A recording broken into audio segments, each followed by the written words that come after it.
Hello दोस्तों। बचपन से एक जुमला कॉमनली सुनने को मिला हमें, जब हम मैच्योर हुए जुमला और ज़्यादा रिपीटेडली सुनने को मिला बड़ों से। That was nothing is impossible.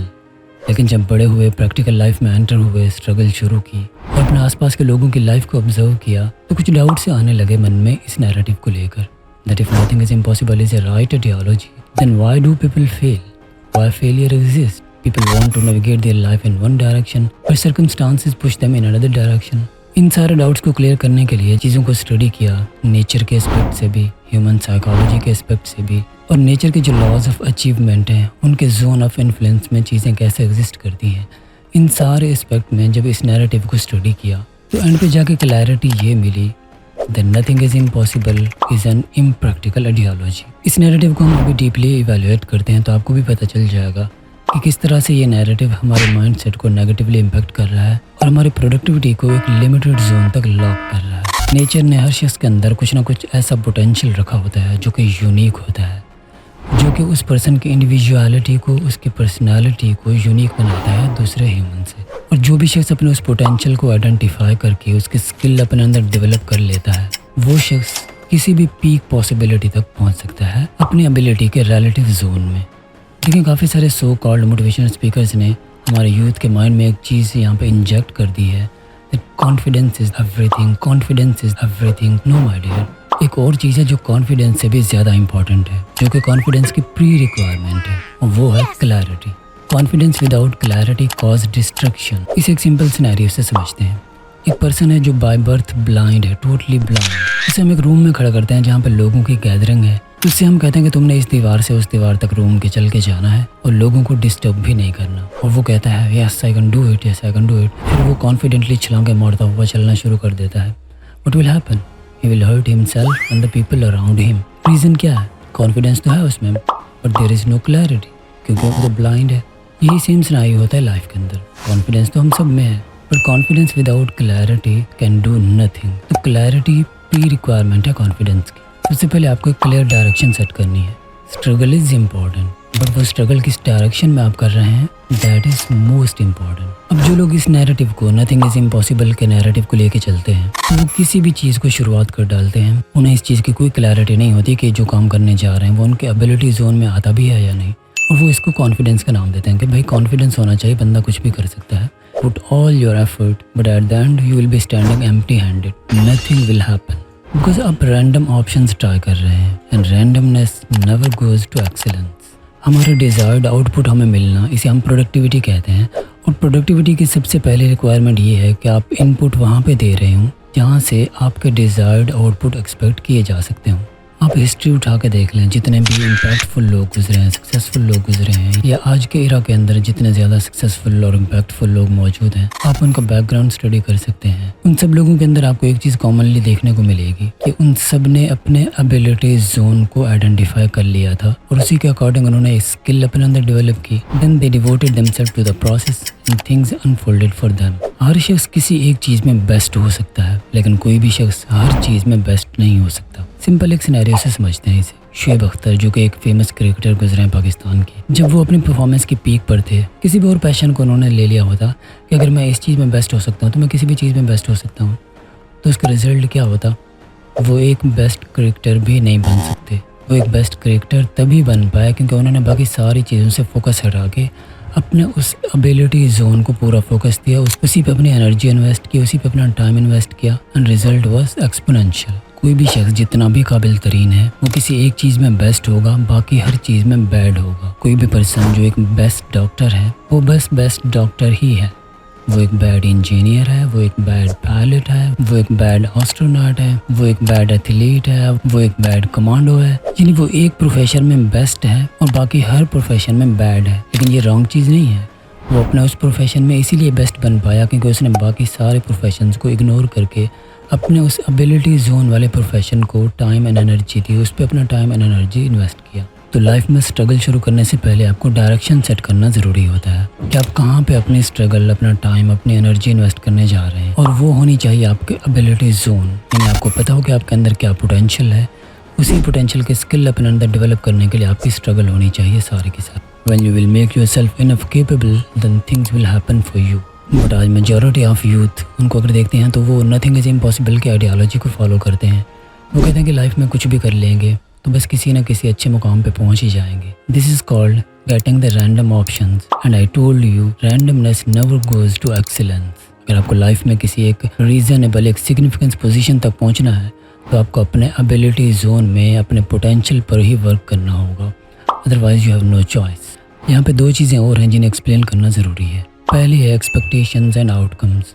हम जब भी कोई स्ट्रगल स्टार्ट करते हैं हमारी कुछ एक्सपेक्टेशंस होती हैं कि हमें इससे एंड पे जाके ये आउटपुट मिलेगा, इसलिए हम ये स्ट्रगल कर रहे हैं। लेकिन मोस्टली होता ये है कि फर्स्ट ट्राई के अंदर कभी भी आपको आपके एक्सपेक्टेड रिजल्ट नहीं मिलते। तो अपनी फर्स्ट ट्राई के अंदर या कुछ लोग होते हैं हिम्मत दिखाकर सेकंड ट्राई भी कर लेते हैं, लेकिन अगर वो फिर भी फेल हो जाते हैं तो वो सेल्फ डाउट का शिकार हो जाते हैं। उन्हें लगता है कि शायद वो केपेबल ही नहीं है ये काम करने के लिए और वो कोई और डायरेक्शन पे चल पड़ते हैं। बिकॉज उनके सामने ये कंसेप्ट क्लियर ही नहीं होता कि एक नेचुरल लॉ है जो बिहाइंड द सीन वर्क कर रहा है यहाँ पे, उसे कहते हैं लॉ ऑफ अचीवमेंट। तो सक्सेसफुल लोग जितने भी हैं इस सीक्रेट को जानते हैं। लॉ ऑफ अचीवमेंट भी बिल्कुल सिमिलर है दूसरे यूनिवर्सल लॉज के, जैसे law of gravity, law of motions, law of frictions. तो लॉ ऑफ अचीवमेंट भी बिल्कुल उन्हीं के सिमिलर है। उनके पैरामीटर प्री डिफाइंड और सेट हैं नेचर की तरफ से और वो बिना किसी एक्सटर्नल फैक्टर के इन्फ्लुएंस के इंडिपेंडेंटली वर्क करते हैं। इसे हम समझते हैं सिंपल सिनेरियो से, जैसे कि लॉ ऑफ ग्रेविटी है। लॉ ऑफ ग्रेविटी क्या कहता है कि कोई भी चीज़ जिसका वेट है उसे अर्थ अपनी तरफ डाउनवर्ड पुल करती है। अब अगर दो पर्सन एक बिल्डिंग पे खड़े होकर वहाँ से छलांग लगाते हैं तो उनमें से एक पर्सन बहुत ही अच्छा है, बहुत ही नेक इंसान है और दूसरा बिल्कुल बहुत ही बुरा इंसान है। तो दोनों छलांग लगाएंगे, दोनों नीचे आएंगे, दोनों की हड्डियाँ टूटेंगी या मरेंगे। इट डजंट मैटर कि वो रिलीजियस पॉइंट ऑफ व्यू से कैसे हैं, वो मॉरल पॉइंट ऑफ व्यू से कैसे हैं, वो एथिकल पॉइंट ऑफ व्यू से कैसे हैं, अच्छाई बुराई, इट डजंट मैटर बिकॉज ये एक यूनिवर्सल लॉ है। तो यूनिवर्सल लॉज जितने भी होती हैं इन चीज़ों से बियॉन्ड वर्क करते हैं। उनके ऊपर एक्सटर्नल फैक्टर इन्फ्लुएंस नहीं करते, उनके कुछ पैरामीटर सेट होते हैं नेचर की तरफ से। कोई भी चीज़ जो उनके जोन ऑफ इन्फ्लुएंस में आती है वो उस पर इक्वली वर्क करते हैं विदाउट एनी फेवर। तो ऐसे ही लॉ ऑफ अचीवमेंट है। तो लॉ ऑफ अचीवमेंट को अगर हम सिंपली समझना चाहें तो वो बिल्कुल मैथमेटिकल इक्वेशन की तरह होता है। जैसे कि किसी भी मैथमेटिकल इक्वेशन के अंदर उसका एक इनपुट होता है और एक आउटपुट होता है। वो इनपुट जब भी आप देंगे तो हमेशा उसका आउटपुट आपको सेम ही मिलेगा। सिंपली ले लेते हैं 2+2, ये इनपुट है, इसका आउटपुट हमेशा 4 है। डजंट मैटर कोई बच्चा ये कैलकुलेशन परफॉर्म कर रहा है या कोई बड़ा मैथमेटिशियन या कोई साइंटिस्ट ये कैलकुलेशन परफॉर्म कर रहा है, रिजल्ट हमेशा सेम ही होंगे बिकॉज वो प्री डिफाइंड रूल्स है। तो ऐसे ही लॉ ऑफ अचीवमेंट वर्क करता है कि किसी भी अचीवमेंट की एक प्री रिक्वायरमेंट होती है, एक रिक्वायर्ड अमाउंट ऑफ एफर्ट होती है उसके पीछे। जो भी पर्सन वो required amount of effort input देता है उसको वो आउटपुट मिलता ही मिलता है। अब जो लोग अपनी फर्स्ट या सेकंड ट्राई में फेल होते हैं उसके पीछे सिनेरियो ये चल रहा होता है कि उनकी एफर्ट होती है 2+2 और वो रिजल्ट एक्सपेक्ट कर रहे होते हैं 10। तो 2+2 से तो 10 रिजल्ट बिल्कुल नहीं मिलने वाला। तो यहाँ पे वो अपनी एफर्ट को, अपने इनपुट को इम्प्रूव करने की बजाय वो हिम्मत हार जाते हैं, गिव अप कर देते हैं। उन्हें लगता है शायद उनके अंदर कैपेबिलिटी नहीं है इस काम को करने के लिए, जबकि बिहाइंड द सीन फैक्ट ये होता है कि उनका इनपुट अभी उस लेवल का नहीं होता कि उनका एक्सपेक्टेड रिजल्ट उनको मिल सके। उनके एक्सपेक्टेड रिजल्ट्स हाई हैं तो उनको उसी के अकॉर्डिंग इनपुट भी हायर लेवल का देना है, बट वो अभी बहुत ही लोअर लेवल का इनपुट दे रहे हैं। लेकिन सक्सेसफुल लोग इस चीज़ को जानते हैं। अगर उन्हें अपने एक्सपेक्टेड रिजल्ट नहीं मिल रहे तो उन्हें पता होता है कि हम अभी इनपुट जो दे रहे हैं वो उस लेवल का नहीं होगा कि हमें हमारा डिज़ायर्ड रिजल्ट मिल सके। इसलिए वो अपने इनपुट को इम्प्रूव करते हैं, मैक्सिमाइज़ करते जाते हैं, डबल ट्रिपल। जब उनका इनपुट उस लेवल पे आता है जो कि प्री रिक्वायरमेंट होती है उनका डिज़ायर्ड रिजल्ट की, तो वो रिज़ल्ट उनको ऑटोमेटिकली मिल जाते हैं। यहाँ पे एक और चीज़ समझना ज़रूरी है, ये जो कहा जाता है ट्राई अगेन, यहाँ पे भी एक फैक्टर है जिसको समझना ज़रूरी है। आइंस्टाइन ने कहा था if you repeat the same process but expect the different results then you are insane. जिसका मतलब ये है कि अगर आप सेम प्रोसेस रिपीट कर रहे हैं लेकिन उससे डिफरेंट रिजल्ट एक्सपेक्ट कर रहे हैं तो आप बेवकूफ़ है। ट्राई अगेन का ये मतलब नहीं है कि पहले आपने 2+2 दिया, आपको 10 आउटपुट नहीं मिला, फिर से आपने 2+2 दिया, 10 आउटपुट नहीं मिला, फिर से आपने तीसरी बार 2+2 दिया, तो आप प्रोसेस को इम्प्रूव नहीं कर रहे हैं। सेम प्रोसेस रिपीट कर रहे हैं, आपके रिजल्ट भी सेम ही रहने वाले हैं, वो इम्प्रूव नहीं होने वाले। तो ट्राई अगेन के पीछे सही फिलॉसफी ये है कि आप प्रोसेस को मॉडिफाई करो, उसे बेटर बनाओ, और जब बेटर बनाते जाएंगे ग्रेजुअली वो इंक्रीज होता जाएगा, तो एक लेवल पे जाके वो उस रिक्वायरमेंट को पूरा कर देगा जो कि रिक्वायरमेंट थी आपके डिज़ायर्ड रिजल्ट की, तब वो रिजल्ट आपको मिल जाएंगे। दूसरी चीज़ जो यहाँ पे समझना ज़रूरी है वो कंसेप्ट है कंपल्शन एंड फ्री विल का। जो लोग कंपल्शन पे बिलीव करते हैं वो समझते हैं हम कुछ भी करें हमें रिजल्ट वही मिलेंगे जो नेचर ने डिफ़ाइन कर दिए हैं। और जो लोग फ्री विल पे यकीन रखते हैं वो कहते हैं कि नहीं, नेचर ने कुछ पैरामीटर हमारी लाइफ के सेट कर दिए हैं, लेकिन टोटली हमारी लाइफ आउट ऑफ कंट्रोल नहीं है। हमारी लाइफ के फंक्शनल एस्पेक्ट जितने भी हैं जो कि हमारी अचीवमेंट से रिलेटेड होते हैं वो सब के सब डायरेक्टली लिंक है हमारी स्ट्रगल से। इसे अगर हम और ज़्यादा इवेल्युएट करें तो हमारी लाइफ के दो एस्पेक्ट हैं असल में, एक है एग्जिस्टेंशियल एस्पेक्ट और दूसरा है फंक्शनल एस्पेक्ट। एग्जिस्टेंशियल एस्पेक्ट ये है कि हम कब पैदा होंगे, कब मरेंगे, हमारे सिबलिंग कौन होंगे, किस फैमिली में हम पैदा होंगे, ये सारी चीज़ें एग्जिस्टेंशियल एस्पेक्ट में आती। ये टोटली प्री डिफाइंड होती है, हमारे कंट्रोल में नहीं होती। नेचर ने ये चीज़ें अपने कंट्रोल में रख लें, उन्हें पता था अगर ये चीज़ें इंसान के कंट्रोल में दे दी तो सोसाइटी के अंदर डिस्ट्रक्शन क्रिएट होगी। तो existential aspect of life totally nature ने अपने कंट्रोल में रखा है, उसमें हमारा कुछ भी पावर नहीं चलता। और दूसरा एस्पेक्ट है लाइफ का फंक्शनल एस्पेक्ट ऑफ लाइफ। हम लाइफ में क्या अचीवमेंट्स लेंगे, हम क्या सिग्निफिकेंस अचीव करेंगे, हमारी मटेरियल लाइफ कैसी होगी, हम क्या लेगेसी क्रिएट करके जाएंगे। लेगेसी की जब मैं बात कर रहा हूँ यहाँ पर मटेरियल लेगेसी बात नहीं कर रहा, मैं यहाँ पे बात कर रहा हूँ वो इम्पैक्ट, वो इन्फ्लुएंस जो इस सोसाइटी में आप क्रिएट करके जाते हैं, जो भी लीडरशिप क्वालिटीज़ वाले लोग करके जाते हैं कि वो ऐसा इम्पैक्ट क्रिएट कर देते हैं सोसाइटी के अंदर कि जब मौत आती है उन पे तो मौत सिर्फ उनके जिस्म को मारती है, उनकी आइडेंटिटी फिर भी हमेशा जिंदा रहती है, बिकॉज उन्होंने सोसाइटी के अंदर एक ऐसा इम्पैक्ट क्रिएट करके अपनी एक फॉरएवर लेगेसी क्रिएट कर ली होती है। लुइस पास्चर जिसने इतने सारे वैक्सीन्स मेडिसिन डिस्कवर किए थे, जब उसकी रिस्पेक्ट में उसके कंट्री के अंदर उसके नाम का इंस्टीट्यूट बनाया गया तब वो जिंदा थे। और एंड पे पता है उन्होंने क्या कहा? उन्होंने कहा अब मैं आराम से मर सकता हूँ। क्यों? वो इतना ज़्यादा सेटिस्फाइड थे अपने आखिरी लम्हात के अंदर, बिकॉज वो जानते थे कि मैं ऐसा इम्पैक्ट क्रिएट करके जा रहा हूँ इस सोसाइटी के अंदर कि कभी भी लोग मुझे चाह कर भी नहीं भुला पाएंगे। ये होती है आपकी एक्चुअल लेगेसी। वो लेगेसी जो मटेरियल लेगेसी है, जो आप वेल्थ छोड़ के जा रहे हैं, जो ही आप मरते हैं that wealth never belong to you. वो वेल्थ अब आपकी फैमिली की हो गई है लीगली। आपकी एक्चुअल लेगेसी वो इन्फ्लुएंस है, वो इम्पैक्ट है जो आप सोसाइटी में क्रिएट करके जा रहे हैं। ये सारी चीज़ें फंक्शनल एस्पेक्ट ऑफ लाइफ है। तो functional aspect of life totally जुड़ा है हमारे स्ट्रगल के साथ। हम जितना स्ट्रगल करेंगे उसी के अकॉर्डिंग हमें आउटपुट मिलेगा। तो इसलिए कभी भी इस कॉन्सेप्ट को लेके ना चलें कि हम स्ट्रगल करें भी तो क्या फ़ायदा होगा, पहले से ही सब कुछ प्री डिफाइंड है। नथिंग इज़ प्री डिफाइंड, सिर्फ आपका existential aspect of life predefined है।